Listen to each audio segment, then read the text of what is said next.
Thank you, Chairman, and I thank the witnesses for being here and appreciate your testimony and presentations today. I happen to be one of the 7 House members who represent the Tampa Bay area, and Mr. Dalton, I want to say thank you to you and the Corps for over the past few months to help secure New Start funding for the Port of Tampa to embark on the Big Bend project. I hope that when this is completed expeditiously, that it will be an example of a good example of a partnership. The Tampa Bay Port Authority has expanded tremendously, and in addition to cruise ports, cargo ports are doing containers. We've expanded with complementary or ancillary rail for distribution of cargo. It's coming along.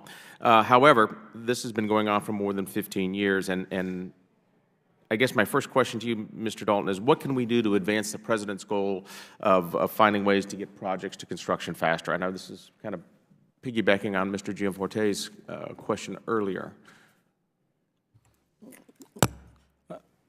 There may be a number of things that we could do to move those projects along faster. The first is that we've got to make sure that we have a completed design for those, and so we're looking at the incentives.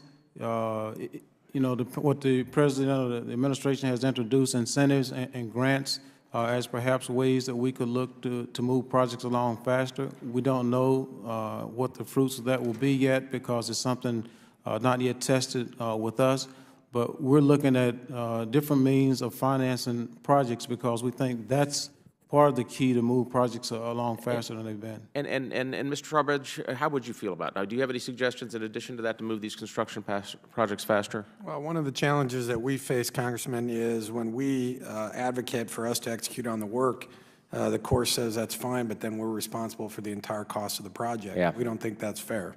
What we're trying to do is help out the Corps in our district in a post-Harvey recovery environment. The Corps district, appropriately so, is focused on flood risk mitigation and flood control projects. Those are life-saving projects. Absolutely. We're saying let us focus on those projects that create more livelihoods, like the deepening and widening of the Corpus Christi Ship Channel, without us having to bear the entire cost of the project. There appears to be a lot of time spent in the planning and development stage. Too much time. I guess my question is there a duplication of engineering and studying, and can that be consolidated in an effort to try to save time?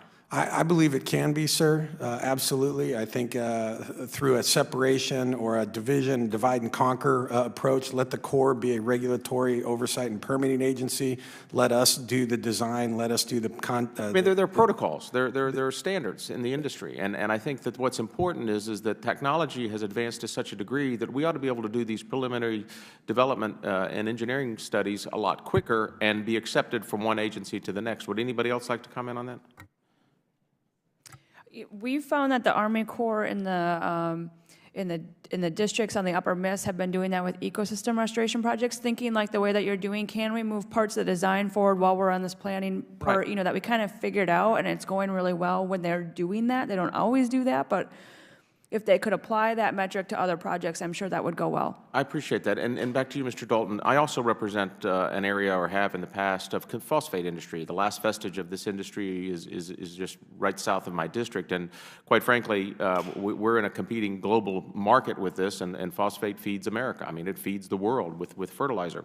There is an issue about it's a CWA 404 permit that it takes 6 to 8 years for the Corps to issue, but yet the state can do the same thing in 3 to 4 years. Is there any explanation for that? And is that something that could be resolved and expedited by consolidation of efforts and studies?